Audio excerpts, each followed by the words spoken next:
You know, when you picture global logistics, you probably picture those massive, towering container ships crossing the ocean, right? The cranes at the port, the trucks rolling down the highway. Yeah, the highly visible stuff. Exactly. It is just so easy to view global logistics strictly as an engineering problem. You put the box on the ship sails, the box arrives. Right, it feels immensely physical. But under the hood, moving that steel box is, well, it's really only half the battle. Today in this deep dive, we are unpacking what is honestly a financial minefield in global logistics. Because defying gravity and distance is actually the straightforward part, believe it or not. In international trade, the real complexity, the part that genuinely keeps supply chain managers awake at night, is moving the money. Yeah, which is terrifying. It is, because distance and time create this massive incubation period for risk. When a single transaction spans thousands of miles, crosses through different legal systems, involves multiple fluctuating currencies, the underlying financial mechanics are what actually dictate whether a business thrives or goes totally bankrupt. Which means we need to look at the invisible architecture that governs all of this.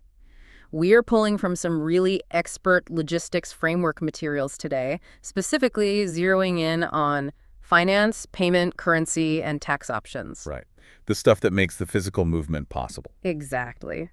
If you've ever ordered a custom component from overseas, or maybe managed a global procurement team, and you wondered why the administrative side took longer than the actual manufacturing, this is why. Oh, absolutely. So to make this concrete, let's trace the journey of a single high-stakes transaction. Let's say we have a manufacturer in Germany buying $10 million worth of raw materials from a supplier in Brazil. Okay. Classic transatlantic scenario. Right. And before a single truck is even loaded in São Paulo, they have to put everything in writing. And the paperwork foundation is immense. Our sources actually highlight 5 distinct standard contracts that have to be established in international trade. Wait, 5? For one shipment? Yeah, 5 separate ones. So you have the main sales contract between our German buyer and the Brazilian seller. Then you have the insurance contract, the carriage contract with the actual transport carriers. Okay, that's 3. Right. Then the bank contract outlining the payment arrangements, and finally, any agent or distributor agreements. I have to pause you there, because looking at that list, my immediate thought is, why not just roll all of that into one massive master agreement? Having 5 separate contracts for one shipment just seems like a recipe for administrative chaos. It sounds chaotic, I know, but it is actually a strategy for modularity. Oh, like keeping the pieces separate. Exactly. You don't want the ocean freight company that's physically moving the cargo from Brazil to Germany getting entangled in the complex banking terms negotiated between the buyer and the seller. Ah, I see. Yeah, if there's a dispute over the banking contract, you don't want the carriage contract frozen as collateral damage. Keeping them separate isolates the risk. That makes a lot of sense. Because you are dealing with partners, you often, well, you can't just drive over and shake hands with them. You're navigating vastly different environments. You are facing severe country risks. We were talking about everything from sudden changes in government regulations to, massive labor strikes at major ports. Not to mention the baseline risk of standard business fraud. Exactly. Ambiguity in these documents causes complete supply chain paralysis. If an issue arises and the language is vague, the physical goods just stop moving. So the sources explicitly mention the need to identify the governing legal entity, and they bring up CISG rules. I know that stands for Contracts for the International Sale of Goods, but how does that actually function in practice for our German and Brazilian companies? So CISG is essentially a treaty drafted by the United Nations that serves as a default rulebook for international trade. Like a baseline set of rules. Yeah, right. Because if our German buyer and Brazilian seller get into a fight over a breached contract, they could spend millions in legal fees just arguing over whether German law or Brazilian law applies to the dispute. Oh, wow. Yeah, just arguing over the venue. Exactly. By explicitly adopting CISG rules in their sales contract, they bypass that jurisdictional nightmare entirely and just agree to a standardized neutral set of international laws. It really feels like drafting an incredibly high-stakes prenup with a partner who lives on another continent. It really is. You have to specify the governing language, whether the manufacturer is strictly adhering to ISO product standards, and exactly who the third-party arbiter will be if a divorce happens. But let me push back on the fundamental premise here for a second. Sure, go ahead. We can have an ironclad 100-page sales contract, right?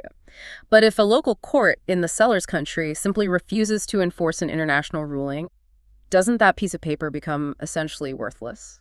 Honestly, that is the grim reality of international trade. A beautifully drafted contract cannot force a rogue local jurisdiction to play ball. Right. It is layer one of your defense, but it is absolutely not a guarantee against fraud or legal blockades. And that exact vulnerability is why the global market engineered the next critical layer of defense. Which defines the physical handover of the goods, right? Exactly. Because writing out hyper-customized responsibilities for who loads the truck, who pays the port fees, and who buys the insurance for every single shipment, that would take months.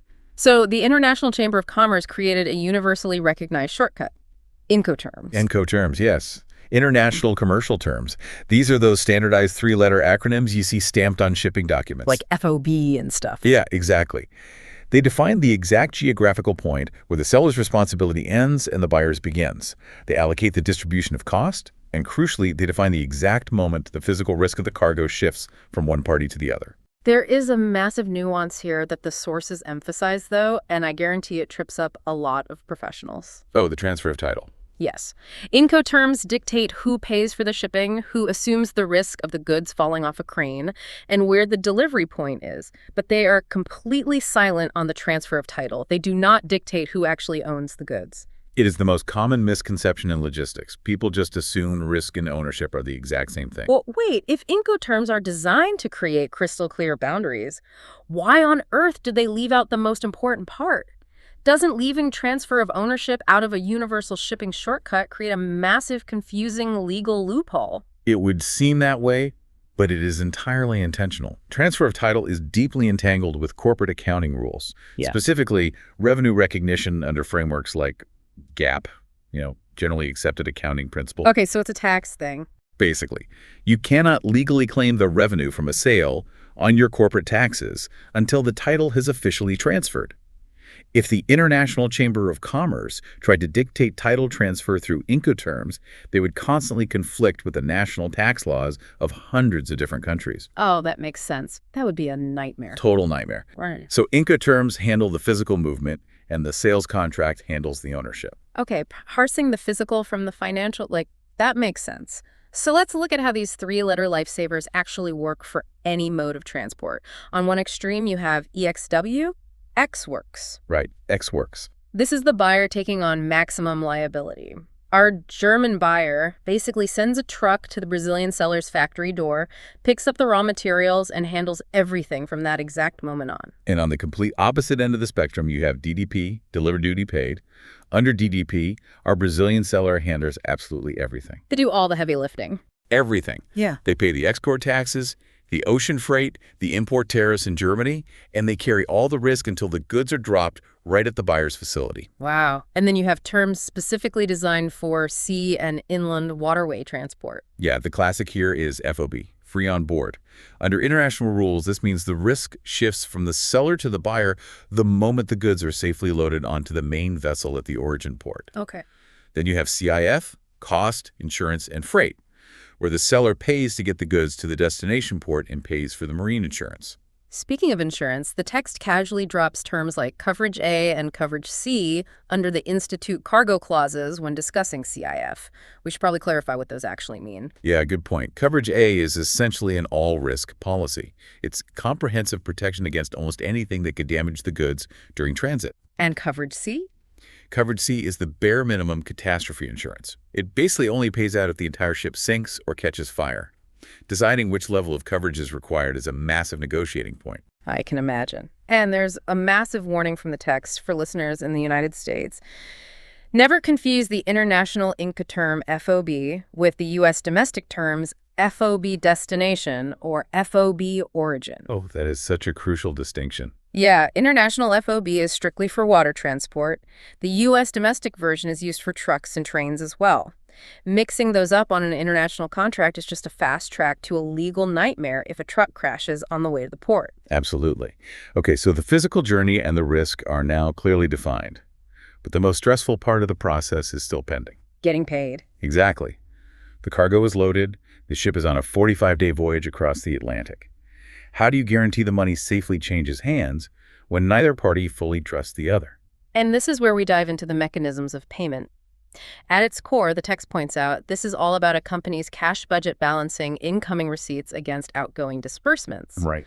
A fundamental rule of corporate finance is to collect your money as early as possible and pay your bills as late as possible. Because payment terms directly dictate your cash flow. If you're an importer with long lead times on ocean freight and your supplier demands terrible payment terms, you might have to take out high-interest bank loans just to keep your lights on while you wait for the goods to arrive. Just to float the cash. Exactly. And that interest eats directly into your profit margin and increases the total landed cost of your inventory.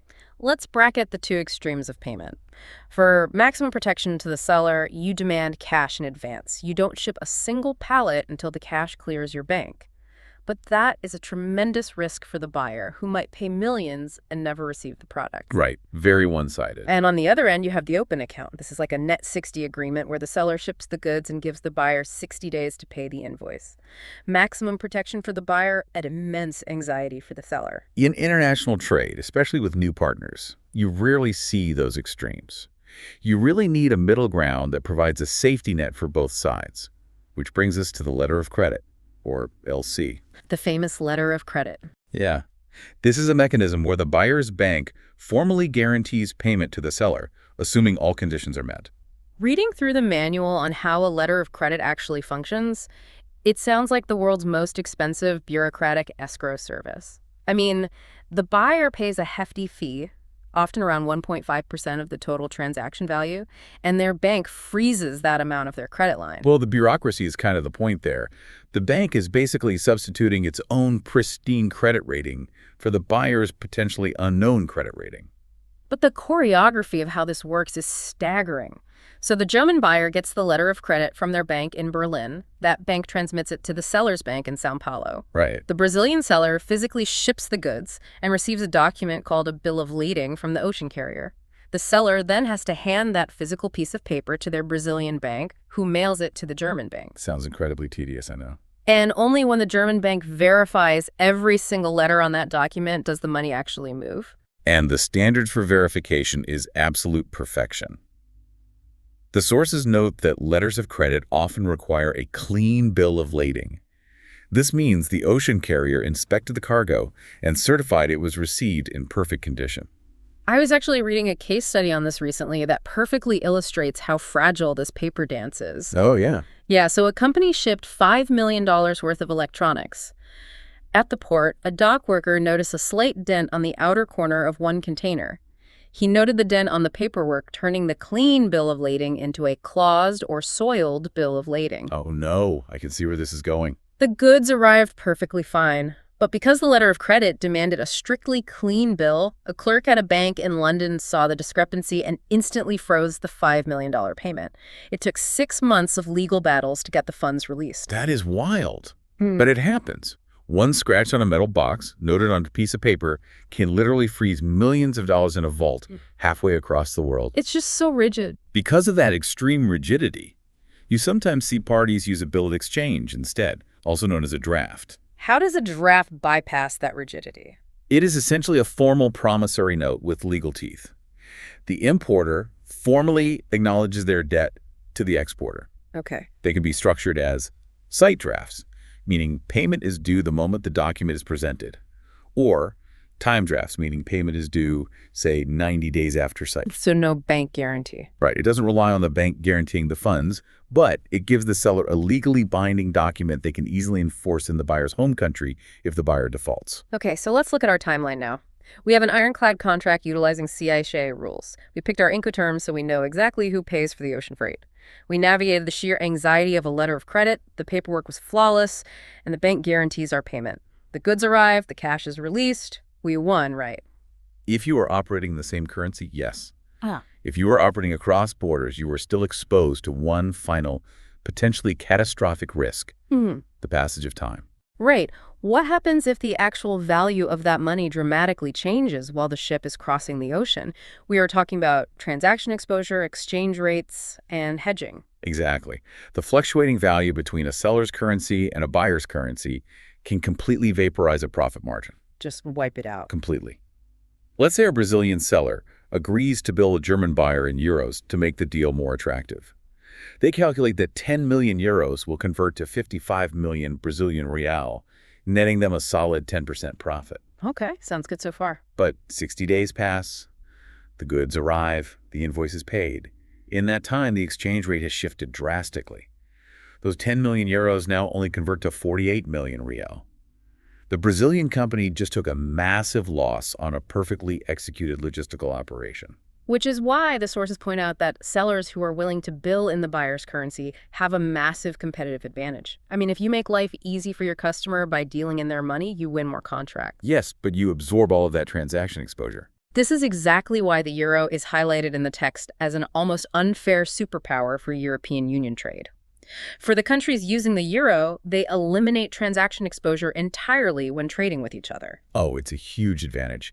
They operate on a hard, easily convertible currency with zero friction. But for our Brazilian seller taking euro payments, they must actively manage that financial risk to survive. And the mechanism for survival is hedging. The sources detail two specific strategies. The first is a forward market hedge. You essentially go to a financial institution and sign a contract to sell your future euros for Brazilian real at a locked-in exchange rate based on today's forward rates. Right. You guarantee your conversion rate before the ship even leaves the port. It is straightforward and highly effective. But the second option, the money market hedge, that blew my mind. Walk me through how this actually physically works for our Brazilian seller. It's really clever. It involves leveraging the banking system to manufacture your own exchange rate lock. So our Brazilian seller knows they are getting 10 million euros in 60 days. So today, they go to a bank and take out a short-term loan for 10 million euros. They borrow the money they're waiting for. Exactly. They immediately convert that borrowed euro cash into Brazilian real at today's exact spot rate. Then they deposit those real into their local bank to earn interest. So they have the cash value of the sale in their local account today, completely immune to any future fluctuations. Correct. And 60 days later, when the German buyer finally pays the 10 million euro invoice, the Brazilian seller takes those euros, hands them straight to the bank to pay off the short-term loan, and the transaction is closed. The sources refer to that as a synthetic forward contract. Because you are synthesizing the outcome of a forward contract using standard bank loans and deposits. I have to say, looking at this from the outside, borrowing foreign cash, converting millions based on timelines, it sounds suspiciously like corporate gambling. A lot of people think that. It just feels like these supply chain managers are playing the Forex markets while their cargo ships are in transit. That is a very widespread misconception, and it is vital to distinguish between the two. Speculation is gambling. Speculation is taking on open risk, hoping a currency moves in your favor so you can reap a massive windfall. Hedging is the exact opposite. Hedging is literally purchasing insurance to eliminate variability. Exactly. So you aren't trying to make money on the currency shift. Okay. Not at all. By hedging, you are often paying a premium or sacrificing potential upside if the currency moved in your favor, specifically to lock in a guaranteed known outcome. I see. You are ensuring that the 10% profit margin you calculated on your spreadsheet on day 1 is the exact profit margin that lands in your corporate account on day 60.